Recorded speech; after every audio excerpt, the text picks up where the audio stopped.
Ahora vamos a dar el pase a Germán Cayo. Hoy nos va a hablar sobre la evolución de los datos, la evolución de la arquitectura de datos con Azure, un servicio cloud, ¿no? El cual está, pues, hoy en día bastante inmerso ya en las organizaciones, viene de Microsoft y tiene mucho que ver con lo que nos ha dicho Keila hoy en día con la arquitectura Medallion en Fabric, ¿no? Como que Azure fue primero, se instauraron los data lakes, hoy en día llamados Lakehouse, y ahora Germán nos va a hablar un poco de todo ello. Antes de darle el pase, acuérdense que estamos buscando aquí poder traer a ponentes de toda Latinoamérica. Bien, como pueden darse cuenta, hasta ahora tenemos 5, la gran mayoría es de Perú, tenemos uno de Chile. Esperemos que para el próximo sábado podamos tener ya pues ponentes de otros países y de esa manera pues ganarnos ese nombre de la comunidad de toda Latinoamérica. Germán, te doy el pase y ahí te dejo con todos los chicos. ¿Qué tal, Renzo? Gracias. Buenas noches con todos. Gracias. Keila, muy interesante ponencia.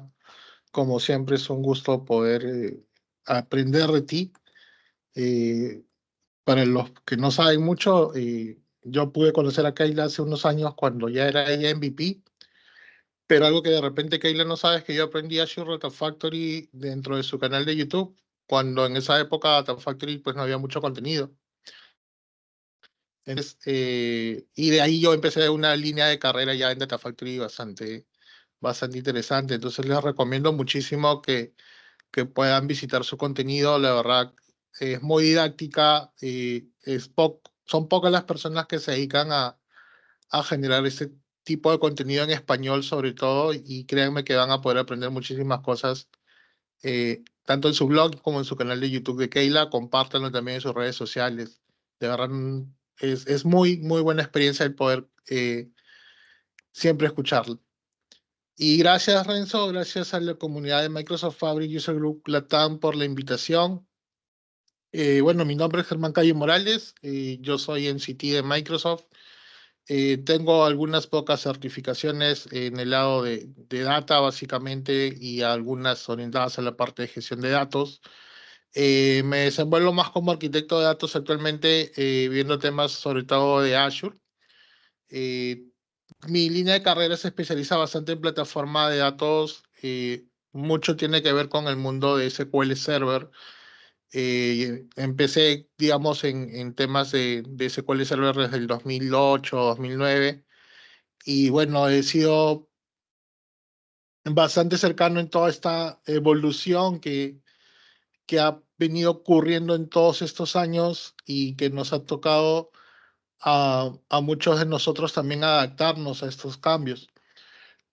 Entonces, un poco lo que yo les vengo a contar, porque más que todo es una historia, ya no tengo demos preparadas por ahora. Si es que de repente van a esperar algo por ahí, no tengo alguna demo técnica preparada, pero más o menos les vengo a mostrar cómo han sido estas etapas que hemos venido viviendo a lo largo de tantos años en la analítica de datos, pero también van a poder ver que ciertos patrones en las arquitecturas se siguen manteniendo.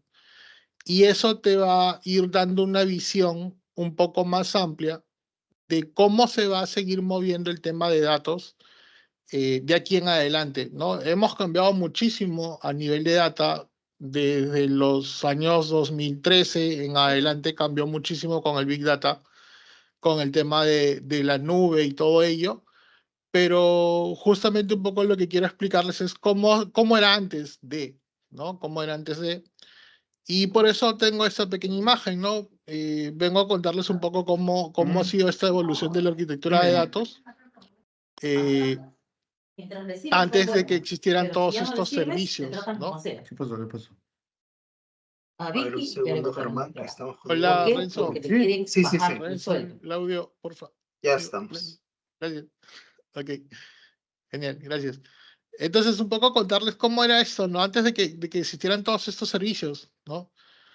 Por ejemplo, en el mundo de base de datos, en el mundo de Data Warehouse, cuando no existían los lagos de datos, nosotros usábamos una arquitectura de BI o de Data Warehouse basado en capas, ¿no? Teníamos un stage, teníamos un ODS y un DDS, ¿no? Y cada uno de ellos teníamos procesos ETLs, los cuales nos permitían, pues, llevar los datos digamos, en cada una de estas capas con ciertas consideraciones, ¿no? Por ejemplo, al state llegaba el dato totalmente en su tercera forma normal, dependiendo de la fuente de que viniera.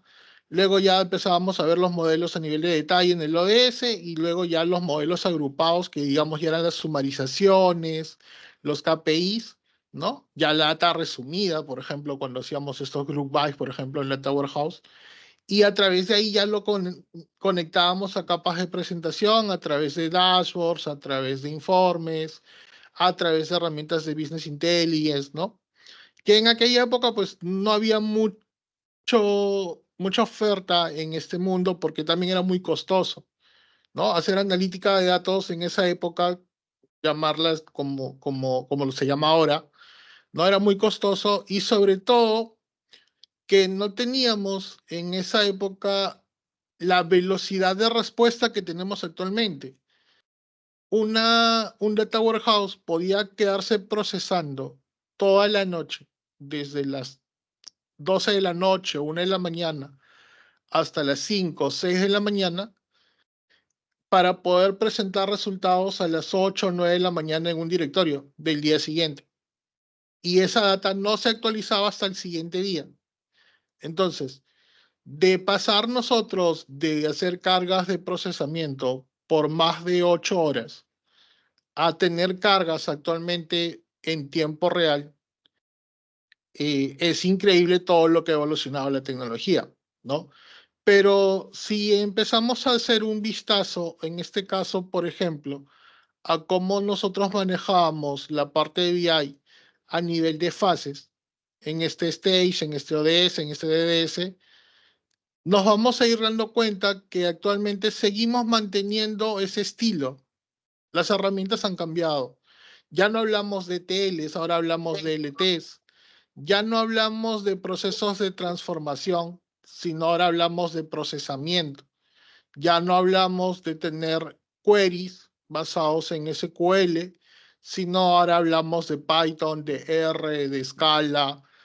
Entonces, hay cosas y tecnologías que han cambiado porque obviamente ahora tenemos mucha mayor cantidad de hardware, tenemos también mucha más data, pero si se dan cuenta los estilos se van manteniendo en su esencia, ¿no?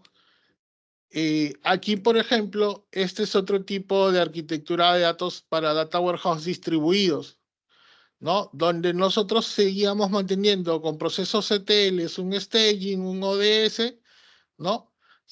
Centralizábamos todo en el Data Warehouse y a partir de ahí empezábamos a provisionar data marts. Estos data marts eran modelos de datos analíticos especializados para cada unidad de negocio. Y a cada unidad de negocio nosotros le empezábamos a entregar, en este caso, reportes, dashboards, cubos, etcétera, ¿no? Pero digamos que era un hub, ¿no?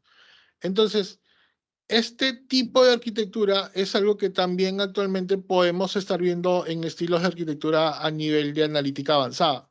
¿Por qué? Porque de una u otra forma, lo que nosotros siempre vamos a tener que buscar a nivel de los datos es el famoso concepto de divide y vencerás. Si nosotros tratamos de hacer todo en un solo lugar, el procesamiento va a generar mucho tiempo y ese tiempo nos va a dar tiempos de respuesta bastantes lejanos a los que necesitamos, ¿no? Es por eso que desde hace muchos años, estamos hablando de los años 90, manejamos este tipo de estilos arquitectónicos a nivel de datos. Aquí todavía no existían los datos no estructurados, por ejemplo. No teníamos todavía que luchar para ver cómo podíamos procesar un archivo de audio. Solamente teníamos datos operacionales que venían de diferentes fuentes, como bases de datos de diferentes motores, y archivos semiestructurados como archivos Excel, archivos TXT, ¿no? Los archivos JSON todavía ni siquiera se integraban en esta parte. No había nada de lo que ahora conocemos como NoSQL, pero sin embargo, todos estos tipos o estilos de arquitectura que manejábamos, entregábamos al final soluciones de valor, en ese caso a las áreas de negocio, a las áreas que toman decisiones, y que en el tiempo esto ha empezado a tener mucho más parámetros, ¿no? Por ejemplo, en ese cuadro de Gartner, ¿no? Si nosotros vemos cómo hemos podido manejar la parte de análisis en los años 2000, por ejemplo, ¿ya? Necesitábamos tener 3 tipos de repositorios en algunos casos. Manejábamos un data warehouse o un almacén de datos, que es como ahora el data lake, ¿no? Donde ahí centralizábamos todo. Teníamos los data marts, donde entregábamos modelos analíticos para que las unidades de negocio, en este caso, pues puedan hacer uso de la parte analítica como tal, de poder generar dashboards, indicadores, KPIs, etcétera. Y en algunos casos manejábamos sandbox, ¿no? Que aún de repente en algunos escenarios de analítica avanzada se siguen tomando en consideración, que son en este caso repositorios o bases de datos donde tú empiezas a cargar datos de otras fuentes para poder generar resultados que puedan venir. Estos datos los puedes traer de un data warehouse, los puedes traer de un data mart, los puedes traer de un origen de datos, ¿no? Y mezclarlos para generar con queries reportes dentro de estos entornos. Estos sandbox no necesariamente son entornos productivos. Dentro de la capa de infraestructura de TI ya no tiene el mismo valor que un servidor en entorno productivo, pero para los usuarios sí es un entorno productivo. ¿Por qué? Porque aquí nosotros generamos datos reales. Entonces, en esa época, lo único que nos preocupaba para hacer la analítica de datos era poder tener esos 3 tipos de repositorios hacia los años 2000. Luego viene una nueva era, por decirlo así, con a una mayor cantidad también de aplicaciones o soluciones orientadas a la parte de inteligencia de negocios, donde ya hay mayor capacidad de cómputo, donde ya no necesariamente mi data warehouse ejecuta por 8 horas toda la noche para poder entregar resultados, sino que ya podía de repente tener cargas de data warehouse cada 12 horas, cada 8 horas, cada 4 horas, ¿no? En algunos casos sí podías tener incluso cargas hasta de cada 30 minutos, pero ya eran hardwares bastante increíbles a nivel de arquitectura. Pero se empieza a buscar una centralización del análisis, que es un poco por lo que actualmente estamos pasando con Fabric. Si se dan cuenta, en los años 2000 nosotros teníamos Data Warehouse, Data Mart, Sandbox. Nosotros a nivel de cloud tenemos Data Lakes, ¿no? Dentro de los Data Lakes tenemos diferentes capas y luego de los Data Lakes tenemos los Lakehouse, por ejemplo, en algunos casos, y en algunos casos se siguen manteniendo los Sandbox. Pero ¿qué tenemos ahora con Fabric? Con Fabric ahora estamos buscando un solo lugar donde podemos hacer un análisis unificado sin tener que tener un conjunto de servicios que sean difíciles de gobernar, que sean difíciles de dar acceso, etcétera, ¿no? Entonces, eso empezó a ocurrir en los años 2010 cuando ya empiezas a tener soluciones tipo Power Center, cuando tienes soluciones tipo ClickView, cuando tienes soluciones, por ejemplo, en esa época tipo Tableau, ¿no? En SQL Server, los famosos Reporting Service con Analysis Service, Integration Service, a través de esos servicios, ¿no? Entonces empiezas a tener capas, ¿no? Una capa en común donde los usuarios acceden a través de una capa de autenticación, por ejemplo, ClickView, Tableau, más que todo lo he visto yo en ClickView, donde tú tienes un usuario, un login, ¿no? Y accedes a un conjunto de datos o a un conjunto de dashboards, ¿no? Que ya han sido procesados para la visualización.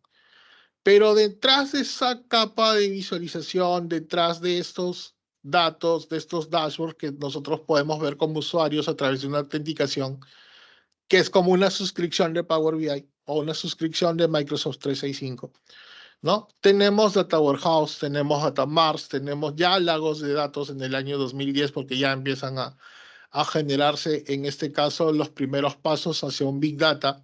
Ya en esa época hablábamos de Hadoop, ¿no? Tienes tus ODS que son parte de la evolución que se traía antes en esas arquitecturas, por ejemplo, de Data Warehouse, donde tienes los datos a nivel de detalle, ¿no? Y sigues pudiendo mantener tus sandbox, ¿no? Pero todas estas soluciones, por ejemplo, en ClickView las tienes centralizadas en unos QVDs o QVDs, que eran los archivos que manejan directamente, en este caso, ClickView. Un poco a lo que nosotros, ustedes, en algunos casos hacen con Power BI, ¿no? Cuando tienes un Power BI, dentro de Power BI tienes todos los powers, ¿no? Power Query, Power Pivot, Power View, etcétera, ¿no? Entonces, pero detrás de ellos tienes tus workspace, ¿no? Y esos workspace te permiten almacenar los datos, entonces empiezas a tener una solución unificada. Entonces, las evoluciones de arquitectura a nivel de datos tienden siempre a buscar una unificación. Cuando nosotros hemos empezado a trabajar con servicios de Azure, por ejemplo, Azure fue toda una novedad porque, o los servicios de cloud en general, fue toda una novedad porque nosotros solamente teníamos acceso a servicios on-premise. Y para hacer cualquier cosa en un centro de datos a nivel on-premise, teníamos que instalar, configurar y administrar cada uno de los software que tenía la arquitectura.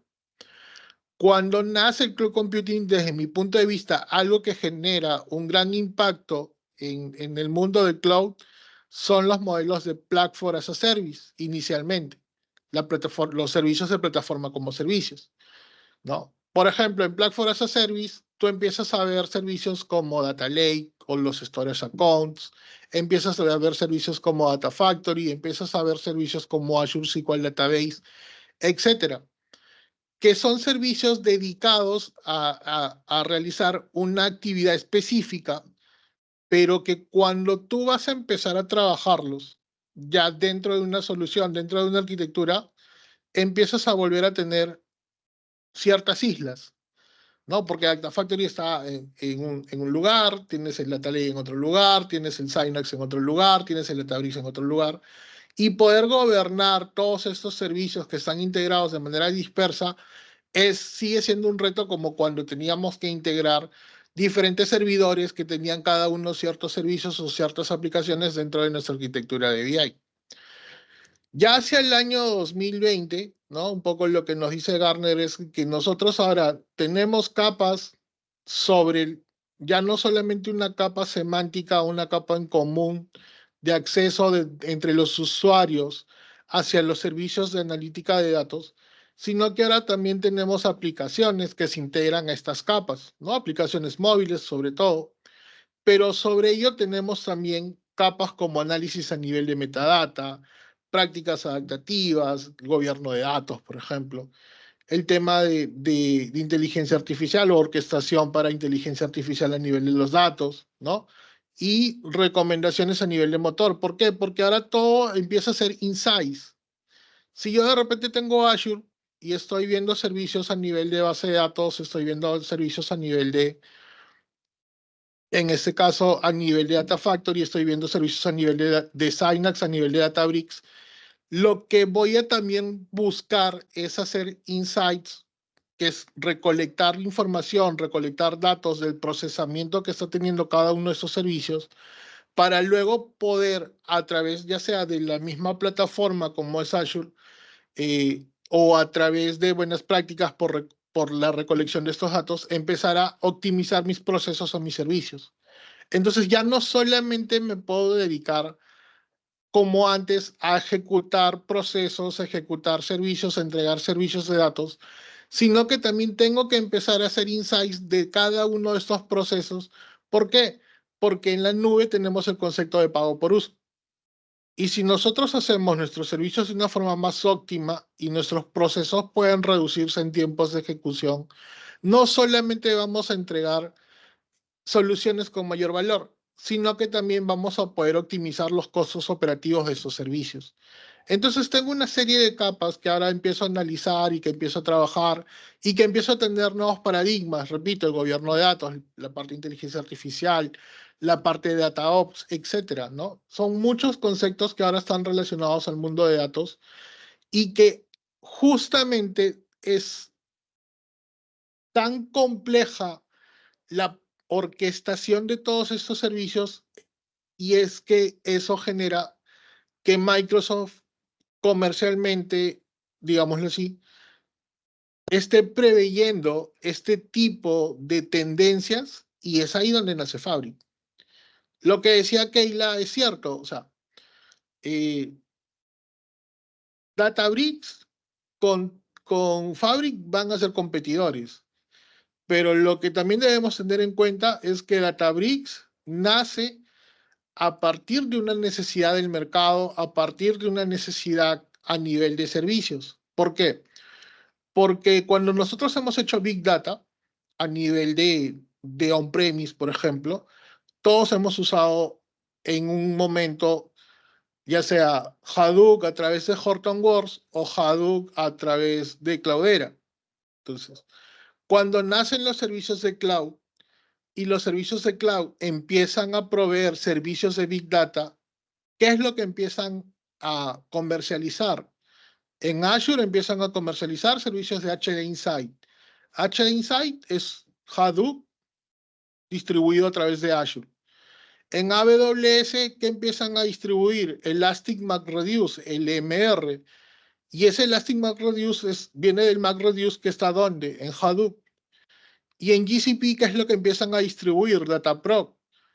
Pero ¿qué es lo que tiene internamente Dataproc? Hadoop. Entonces, cuando tú empiezas a trabajar con Hadoop, te vas a ir encontrando con un mundo de MapReduce. Este mundo de MapReduce termina siendo, si bien rompiendo paradigmas que antes no podíamos resolver con los data warehouse, porque ahora tiene procesamiento distribuido, pero empiezan a salir nuevas soluciones como Apache Spark, donde Apache Spark empieza a tener un rendimiento de 10 hasta 100 veces más rápido que el mismo Hadoop. ¿Por qué? Porque Spark está pensado para trabajar con memoria RAM. Entonces, lo que hacemos nosotros a nivel de Big Data es empezar a querer usar Apache Spark. Pero Apache Spark, para poder ser usado, necesitaba mucha memoria RAM a nivel de hardware. ¿Qué es lo que ocurre? Ninguna solución de cloud de las grandes le da un servicio o un espacio a Apache Spark. Es ahí donde nace Databricks. Databricks ve esa oportunidad de que no hay ninguna solución a nivel de servicios de nube donde se esté usando Apache Spark nativamente y desarrolla Databricks, ¿no? Desarrolla Databricks y al desarrollar Databricks lo que tú empiezas a ver ahí es un escenario de capacidad de cómputo en la nube mucho más eficiente. ¿Por qué? Porque Databricks, al estar pensado en Apache Spark, te da esa velocidad que no te permite dar HDSI o Elastic MapReduce. ¿Qué es lo que ha pasado? Que cuando entra Databricks, bajo este concepto de ser una solución bastante fuerte a nivel de Big Data, AWS y GCP se comprometen mucho con BigQuery y con Redshift como solución de analítica de datos avanzada y no le empiezan a dar mucha importancia a Databricks. Es por eso que Microsoft fue la primera nube grande que tiene un contrato colaborativo para distribuir Databricks dentro de su nube. Entonces, Databricks, muchas veces creen que Databricks es de Microsoft, pero Databricks no, Databricks es una solución totalmente equivalente en cualquier servicio de nube. Entonces, es ahí donde Microsoft trabaja directamente con Databricks y Synapse Analytics, que tiene la parte de la integración de Data Factory, que tiene la integración de lo que antes era SQL Data Warehouse y que tiene la integración ahora de los logbooks de Spark, ¿no? Se convierte en una solución íntegra. ¿Por qué? Porque lo que ha estado buscando Microsoft es tener una solución de analítica unificada. Y su primer intento fue a través de Synapse. Para poder hacerlo, tuvo que, obviamente, abrir la chequera y tener que hacer la integración de todo lo que hace Databricks dentro de Synapse para poder distribuirlo dentro de un servicio unificado. A pesar de ser un servicio unificado, Synapse no ha tenido como que ese gran despegue o como que las arquitecturas no le han sabido de repente en algunos casos integrar Y es ahí donde viene la oportunidad de Fabric. Microsoft dice, ok, todo este know-how que ya tenemos, ¿no? En vez de seguir llevándolo eh, y seguir tratando de ganar un mercado en Azure donde tengo un montón de servicios, mejor lo llevo a una solución SaaS.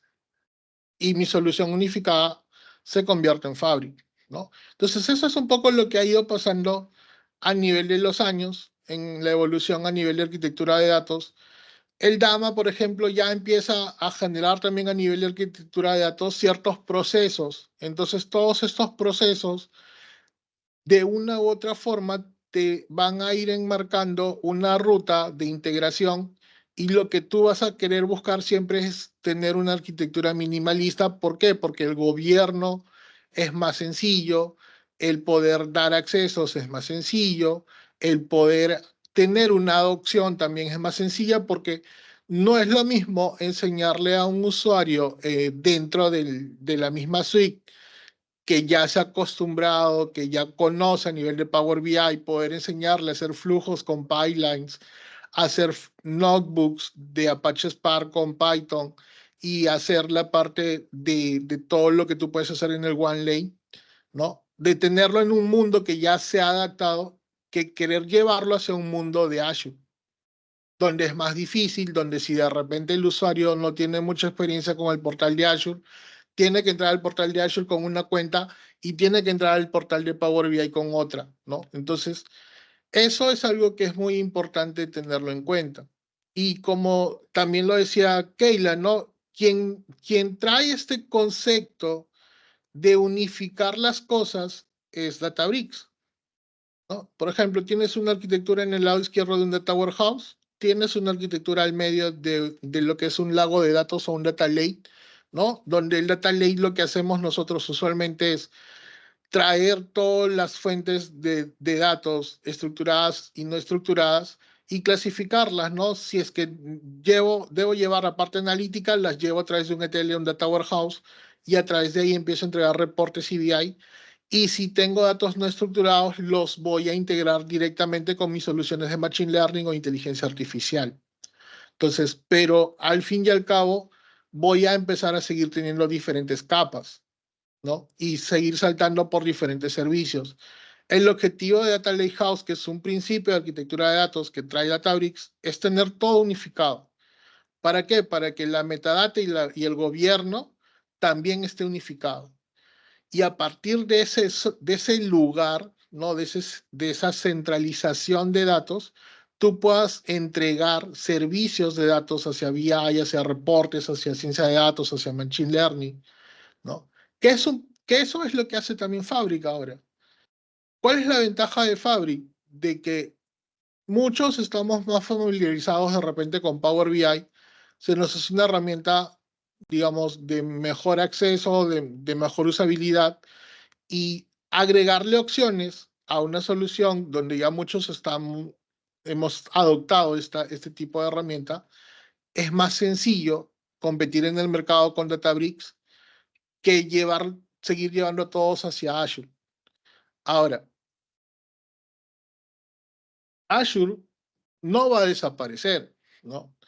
¿Por qué? Porque Azure mantiene también estas arquitecturas dentro de que propone, por ejemplo, Databricks y que se vienen trabajando desde hace muchos años en arquitectura de datos. Pero hay que tener en cuenta, cada cosa tiene que estar siempre de acuerdo a una necesidad.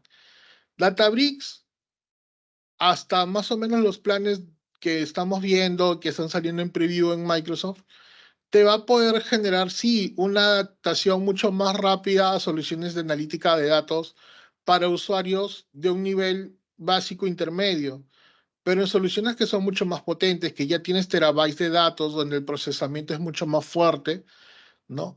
Vamos a tener que seguir manteniendo arquitecturas de Azure como Delta Lake, por ejemplo, que era algo que se usaba antes también, ¿no? Y Delta Lake que tenía un raw data, un curate data, un aggregate data, ¿no? Pero que luego se convierte en la arquitectura Medallion y te da pues la capa de bronce, la capa de silver y la capa de gold. Pero estas capas, al fin y al cabo, de donde han venido en esencia, no es lo mismo, pero en esencia, vienen de aquí. ¿no? Entonces los patrones se van repitiendo con cosas nuevas, con cosas más actualizadas. No es igual hacer una arquitectura Medallion, por ejemplo, con un SQL Server que hacerlo ahora con un Azure o en este caso con Fabric, pero la esencia de la arquitectura de datos se va manteniendo. El divide y vencerás te sigue resultando, sigue funcionando y por eso lo seguimos utilizando. Azure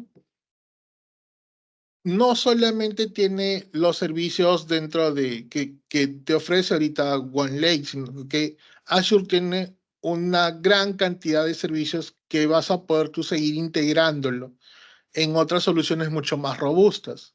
Entonces, tú de repente, por ejemplo, actualmente en esta capa que tenemos aquí en Power BI, toda esta capa de Power BI puede ser reemplazada por Fábrica ahora.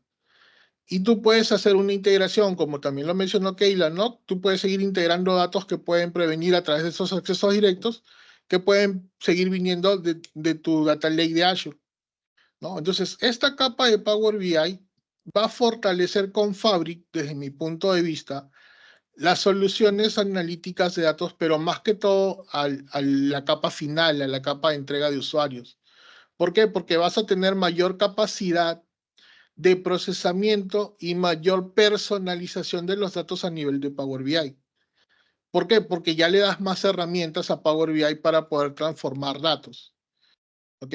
Que de repente es algo que hasta ahora era un poco difícil o de repente siempre ha sido uno de los retos dentro de Power BI, pues poder hacer una transformación de datos eh, a gran escala, ¿no? Muchas veces tenías que irte a un servicio previo, a una base de datos o a un servicio en Azure para poder hacer esas cosas. Ahora lo vas a poder hacer y personalizar desde un solo lugar, pero no es que va en el corto plazo a reemplazar todo el portal de Azure o todos los servicios que tenemos en Azure, sino que va a potenciar todas las soluciones analíticas que nosotros actualmente venimos trabajando, en este caso a nivel de Azure. ¿Ok? ¿Por qué? Porque, repito, Azure tiene una diversidad de servicios, entonces, si bien hay empresas que de repente solo necesitan OneLake para poder hacer proyectos de analítica un poco más avanzada, va a ser genial. ¿Por qué? Porque muchas empresas no pueden hacer una adopción de analítica avanzada justamente porque Azure de repente se les hace muy complejo de usar. No es lo mismo administrar y provisionar un servicio en Synapse y tener todas las opciones de Synapse dentro de Azure, que hasta te puede dar un poco de miedo, que hacerlo dentro de un portal de Fabric que es muy parecido al de Power BI, ¿no? Entonces, ese tipo de adopción creo que también va a ser una gran ayuda para que empresas que aún no pueden hacer analítica avanzada porque la curva de aprendizaje en Azure tiende a ser un poco mal vista o en Cloud en general tienden a ser un poco más complicada de aceptar que en Power BI, ¿no? Entonces eso le va a generar un mayor mercado de participación a Fabric, que es un mercado que Databricks tampoco apunta, porque Databricks también es una solución que no es tan sencilla o tan amigable a nivel de usuario de poder utilizar. Como ingeniero de datos, como científico de datos, genial Databricks. Pero como analista de BI, como una persona que simplemente quiere hacer soluciones de BI aplicando un poquito de Python o aplicando un poquito de R o aplicando algunas cosas a nivel de arquitecturas de analítica avanzada, pues siempre Power BI va a ser un poco más fácil. Entonces, Fabric va a poder ganar rápidamente, yo creo, ese mercado y va a poder cubrir esa brecha que actualmente se tiene. Y algo que es interesante que me pasa mucho en las diferentes consultorías que me toca a veces hacer es de que las personas siempre piensan más de una vez por qué voy a utilizar servicios en Azure si está en la nube y al estar en la nube de repente los datos ya no son míos. Pero cuando le dices, oye, ¿por qué no compras una o adquieres una suscripción de Power BI? Ah, ya, pues dame 5. Y no se ponen a pensar que los datos también están en la nube. Entonces, esos paradigmas, todo eso, desde mi punto de vista, ya, y hablando particularmente yo, creo que Microsoft lo ha empezado a estudiar desde hace buen tiempo, ¿no? y han empezado a pivotear sus soluciones hasta llegar en este caso a Fabric. Y repito, es una gran oportunidad para todos, porque muchos que hemos tenido el rol de ingeniería de datos o científicos de datos o arquitectos de datos, vamos a poder entrar a hacer proyectos de repente en empresas o en organizaciones más pequeñas que no necesitan de Azure para poder hacer este tipo de cosas, ¿no? Y eso genera una gran oportunidad de mercado para muchos, ¿ok? ¿Preguntas? ¿Consultas? ¿Ya se fueron todos?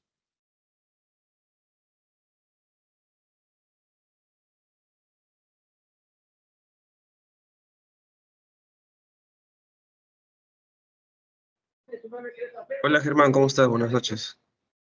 ¿Qué tal? ¿Cómo estás? Buenas noches.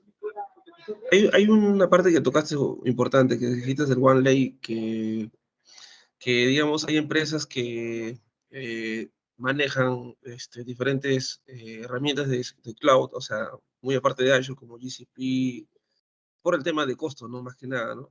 El OneLake, ¿qué tanto? Claro, yo sé que Databricks es potente para el tema del Apache Spark y tema de analítica avanzada, pero me refiero con otras, comparando con otras tecnologías cloud como GCP o AWS, porque en algún momento, por ejemplo, en la empresa donde estaba, estuvo usando Azure, casi un año lo estuvo usando, ¿no? Para el tema del Databricks y el Data Factory, pero por tema de costos, optaron para usar como analítica avanzada que finalmente quedó en GCP, pero hay deficiencias, no digo por temas técnicos o por temas de arquitectura que comentaste, sino por el tema de que en la herramienta de ingesta que están usando para llevar a GCP con BigQuery la información, eh, como crece exponencialmente y digamos, hay problemas en la malla, ¿no? De ejecución porque hay días que se cae el proceso y yo lo veo que están haciéndose como un cuello de botella, ¿no? Eso nada más. ¿Qué tanto el OneLake puede jugar, digamos, muy aparte de Azure, definiendo, ¿no? Bueno, comparativamente con tema de costos, ¿no? Como te digo, ¿no? No sé cuánto es el porcentaje de empresas peruanas que usan GCP ahora en comparación a Azure. La verdad no. Sé que las empresas aseguradoras están metidas en eso, pero y algunas manufactureras, ¿no? Pero ahí esa era mi pregunta, ¿no? No Bueno, sé si me explico. no, está bien, no te preocupes. O sea, no tengo yo los datos de cómo se mueve el mercado a nivel de nubes por empresa, por ejemplo, por tipo de empresa, ¿ya? Pero sí sé, obviamente, que hay algunas que adoptan más BigQuery. ¿Por qué? Porque comercialmente a mí me ha tocado evaluar diferentes arquitecturas de cloud a nivel de data. Y, por ejemplo, BigQuery o GCP, cuando te va a ofertar su solución de analítica de datos, te dice BigQuery es de todo. No necesitas nada más que BigQuery. Y BigQuery es serverless, ¿no? Por cada query que tú ejecutes en BigQuery, esto va a ser más económico. Y si tú de repente utilizas un plan tipo premium, ¿no? Vas a pagar un costo fijo, pero te va a dar procesamiento ilimitado. ¿Ya? Así te lo venden en BigQuery y te lo venden en GCP. Ok, te están vendiendo un data warehouse. No es un lago de datos, es un warehouse. Entonces, Buen punto, buen punto, buen punto. ¿qué es lo ¿Podría ser mismo un lake house que les puede ser? No. tampoco porque BigQuery no necesariamente te va a dar los datos no estructurados? Y ahí es donde yo hablaba con los arquitectos de la TAM de Google, por ejemplo, y decía, ya, pero ¿y si yo tengo mis archivos no estructurados, los voy a guardar en BigQuery? No, bueno, ahí tienes que usar un storage account, bueno, el servicio de almacenamiento de GCP. Ya le digo, ¿y cómo llevo eso hacia BigQuery? No, bueno, ya integras Dataproc. Ya, pero ¿cómo uso Dataproc? No, bueno, Dataproc es un servicio de Hadoop. Y los que conocemos Hadoop, Hadoop no es fácil de implementar. Entonces, cuando tú empiezas a hacer ese zoom, ¿no? Sobre las arquitecturas de analítica de datos, tienes que ver o analizar la necesidad, ¿no? Un poco lo que te dice el DAMA, ¿no? O sea, tu definición, tus metas, tus entradas, actividades, ¿no? Toda esa parte es importante, porque ahí vas a poder descubrir. Entonces, hay empresas que no necesitan un lago de datos, necesitan un data warehouse. Hay empresas que están en la nube y no necesitan todo esto, necesitan esto, ¿ya? O necesitan esto de acá. No necesitan un Big Data, no necesitan un lago de datos, ¿ya? Pero comercialmente, pues todos están que la nube, que el lago de datos y el estilo, pero tienes que ver la necesidad. Entonces, si BigQuery puede resolver todas tus necesidades, quiere decir que no necesitas toda una solución de Big Data, desde mi punto de vista particularmente hablando. Segundo, OneLake o todo lo que es Fabric en sí, ¿es potente? Sí. ¿Por qué? Porque lo que hizo Microsoft fue muy astuto. Microsoft primero le dice a Databricks, ven, yo te voy a comercializar. Ven, yo voy a vender tu producto en mi nube. Ya. Ah, genial. Y te voy a tratar de dar la mayor cantidad de participación sobre mis servicios de Azure. O sea, mayor ganancia. No me voy a quedar casi nada con lo que tú provisiones acá. Solamente ven y estate aquí. Trae a Databricks primero. Microsoft fue el primero que trae a Databricks. Y luego le dice a Databricks, oye, me gusta tu servicio. ¿Cuánto es para que me des tu código fuente? Para yo poder desarrollar un servicio parecido al que tú tienes, pero que sea nativo de Azure. Databricks en el mercado no era muy grande en esa época. Le dice, ok, dame tanto y te doy mi código fuente, que es el estilo de Microsoft. Databricks le brinda el código fuente, por decirlo así, ¿no? Y Microsoft empieza a desarrollar Synapse basado en Databricks. ¿Ya? Synapse, cuando tú haces o tú usas Synapse y utilizas sobre todo, no la parte de Piglines, que eso es Data Factory, pero cuando tú usas los notebooks de Synapse, es Databricks, que está enlatado en servicios de Azure. Entonces, eso que de corazoncito es Databricks, que es muy eficiente, lo tiene Microsoft en Synapse. Y ese corazoncito de Databricks, que está en Synapse enlatado, lo han llevado a Fabric. Entonces, por eso es que en Fabric tú puedes desarrollar notebooks con Spark y con eso poder interactuar dentro de tu OneLake. Entonces, por eso que es bastante eficiente. Los servicios de OneLake están almacenados o están siendo utilizados por los mismos, por la misma infraestructura donde tú almacenas un Data Lake generación 2. Entonces, es súper potente. No vas a tener problemas de ineficiencia, digamos, versus a lo que usualmente usas en Azure. Es prácticamente lo mismo. Solamente que el costo es diferenciado, los servicios son un poco más compartidos, de repente no son tan dedicados como antes, pero es lo mismo, casi lo mismo. Entonces, por ese lado, yo creo que OneLake le va a poder hacer una competencia bastante fuerte a BigQuery, por ejemplo, en esos escenarios donde tú no necesitas realmente toda una solución de Big Data, ¿no? Y por los precios, de repente puede ser mucho más competitivo que BigQuery y puede en algún momento la gente dejar BigQuery y pasarse a este lado. Eso es lo que yo les puedo comentar. Desde mi apreciación general a nivel de arquitectura, ¿no? Gracias, Germán. Bueno, el que te preguntó fue Luis Hilario. ¿Qué tal? Gracias. Gracias, Luis. Un gusto. Aquí también pueden seguirme en mi comunidad de AprendeDB, ¿no? Y también podemos estar compartiendo algunas cosas. No sé si hay alguna otra pregunta quizás por ahí. Ahí está Renzo. No te escuchó, Renzo. Ah, ok. Era un tema Renzo. del audio. Mil disculpas, que sí, que antes también me avisaron, pero no sé qué le pasa al micrófono. Bueno, Germán, nada, en principio agradecerte por la presentación muy buena. Hemos visto la evolución de la arquitectura de datos desde lo que era un warehouse, data lake, hoy en día llamado lakehouse, y también pues nos ha hablado de Fabric, ¿no? Y su nuevo repositorio llamado OneLake. Hay preguntas interesantes. Carlos pregunta, ¿cómo integras DevOps para automatizar el ciclo de vida de los componentes de arquitectura de datos? En ese caso tienes dentro de Azure, Azure DevOps. Y dentro de Azure DevOps puedes usar Git o GitHub. Y dentro de GitHub con Azure DevOps, pues puedes hacer la integración de tus servicios. Por ejemplo, todo lo que tú construyes en Azure, al fin y al cabo, son archivos que están en tipo JSON, ¿no? Y ya tienen una estructura o puedes usar CLI.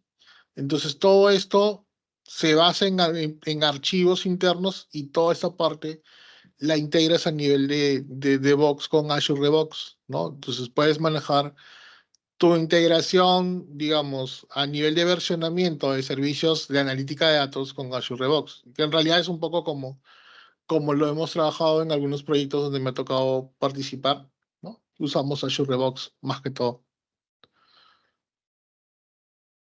Muy bien. Hay otra pregunta de César. Hola, Master, ¿cómo estás? ¿Cómo crees que pueden aportar acá las suites on-premise? O bueno, discúlpame, open source. Entiendo como por ejemplo Hadoop, en la solución de arquitecturas para reducir los costos y usar herramientas que solo aseguren la entrada y salida de datos. ¿Crees que a hoy es fácil construir arquitecturas híbridas que permitan uso de suites de herramientas de software libre o sin tener que pagar licencias? Miren, el tema de open source y de no pagar licencias, eso lo he vivido en el Estado, por ejemplo, ¿ya? Y es un tema muy controversial desde mi punto de vista. ¿Por qué? Porque tú puedes tener una solución open source, digamos, puedes crear tu data lake basado en MongoDB con Spark, ¿ya? O con Hadoop en este caso, pero ¿qué es lo que ocurre? ¿Quién te da el soporte? No hay quien te dé el soporte, si es open source, si es comunitario, no hay quien te dé el soporte. Entonces, ¿qué es lo que tienes que hacer?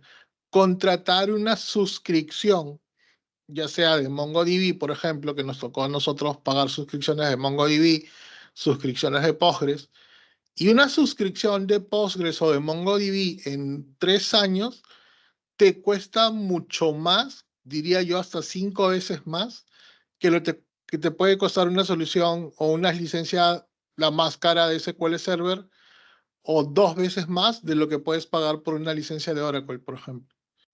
Entonces, el que sea open source es delicado. ¿Por qué? Porque ¿quién se responsabiliza de que falle algo dentro del servicio?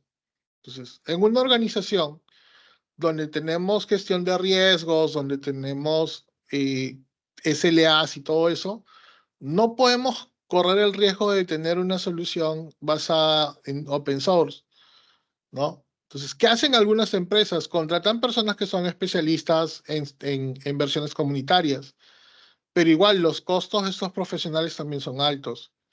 Entonces, yo desde mi punto de vista, por todo esto que vi, prefiero seguir usando licenciamiento propietario de cualquier tipo, ya Oracle, Power Center, etcétera, Data, lo que fuese, pero no irme por una solución open source porque hay mucho riesgo sobre las versiones comunitarias.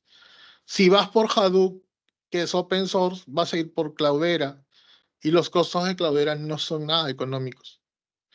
¿Ya? Ese mito de que el open source es free, es gratis, pues, crean, o sea, sí puede ser la versión comunitaria, sí puede, como que les digan, no, oigan chicos, el SQL Server Developer es gratis, ¿no? Pero no puedes usarlo en un entorno de producción. Y las versiones comunitarias, si bien las usamos en entornos productivos, no deberían estar ahí porque no hay un soporte detrás comercial, ¿no? Entonces, yo por ese lado preferiría, uno, si uso open source, usar en este caso suscripciones de pago que son costosas, sí, pero usar suscripciones de pago por el soporte. Y los entornos híbridos van a depender mucho, como decía Keila, es sentarte a tomar un café, porque tienes que evaluar muchas cosas, el internet, la transaccionalidad, la carga incremental, etcétera, etcétera. Cada escenario es diferente. Hay escenarios donde puedes aplicar híbrido, hay escenarios donde mejor es estar on-premise. Hay escenarios donde es mejor estar todo cloud. Entonces, depende mucho, ¿no? Es muy variable en esa parte, sí. Perfecto. Perfecto, Germán. Bueno, acá César dice maravilloso, Germán, de acuerdo contigo. Gracias por dejar claro todo a la audiencia. Bien, no sé si hay alguna duda, consulta adicional, chicos. Estamos próximos a cerrar ya la sesión de hoy. ¿O todo bien? ¿Qué tal? ¿Les gustó la sesión? Ahí, César, ¿tiene una duda? Adelante, César. Yo creo que están levantando la mano, pero más por el pulgarcito. Sí, sí, sí. Bien, chicos. Entonces, bueno, en principio, nuevamente agradecerte, Germán, por el tiempo, por la excelente sesión que nos has dado el día de hoy. La verdad es que muy bueno, ¿no? Todo este conocimiento de lo que es una arquitectura de datos y cómo ha evolucionado a partir de tu experiencia, sobre todo, ¿no? Explicarnos cómo hemos ido de un warehouse, un data lake, por qué, para qué, bien, y cómo es que también se está comercializando hoy en día todo este tema de, pues, Lakehouse, One Lake, entre otros. Por acá nos dicen, ¿cuándo sacan cursos de todos estos temas? Ah, próximamente de seguro pueden seguir a Germán en su comunidad AprendeDB, pueden buscarlo en LinkedIn también, ¿sí? Es una comunidad bastante activa. Germán, si quieres, te doy el pase ahí para que comentes un poco más. Bueno, les dejo aquí el link en el chat, un poco grande, pero nos pueden seguir o buscar en Facebook como AprendeDB. En mi caso, trato a veces de darme un espacio para brindar cursos low cost, por decirlo así, y tratar de compartir con la comunidad. Los que están también dentro de la comunidad en ese caso de Aprender, a veces hacemos cursos gratuitos. Justo ayer terminamos un curso de Azure Data Fundamentals, donde hemos estado viendo justamente muchos de estos temas de Azure, de servicios de datos para Azure, en 4 sesiones bastante interesantes. Espero poder replicarlo nuevamente en julio, en agosto. Y siempre, bueno, en mi LinkedIn también estoy siempre compartiendo ya sea algunos tips, algunos cursos gratuitos, algunos contenidos gratuitos. Y también algunos cursos que sí, como les digo, son de paga, pero son low cost, ¿no? El objetivo siempre a través de la comunidad es que todos podamos tener acceso de una u otra forma a contenido que sea de primera mano, pero que no sea tan costoso, ¿no? Muy bien, Germán. Bien, chicos, entonces, bueno, con ello estamos dando por finalizado esta segunda sesión de la comunidad Microsoft User Group LATAM. Acuérdense que estamos buscando ponentes de toda Latinoamérica. Bien, ya me confirmaron, el próximo sábado vamos a tener a un personaje, ya se enterarán quién, de Colombia. Nos va a hablar sobre, pues, inteligencia artificial con tecnologías de Azure. Y también a un compañero, también compañero Germán, muy conocido, que nos va a ayudar a optimizar temas avanzados de Power BI. Así que va a estar imperdible la sesión. Todavía no voy a soltar los nombres. Bien, pero nada, chicos, quiero agradecerles nuevamente por su asistencia. Esta asistencia hace que los ponentes realmente se sientan súper felices, pues estén prestos a colaborar. Como se han dado cuenta, han podido atender todas sus dudas y consultas. Y bueno, ya con ello terminamos. Que pasen un bonito Día de la Madre el día de mañana, bien, con su familia. Y ya nos vemos el siguiente sábado. Muchas gracias, Germán. Saludos a todos también, cuídense, un abrazo. Gracias, Renzo, por la invitación. Un gusto Chao, siempre. chicos. Nos vemos, Cuídense. cuídense.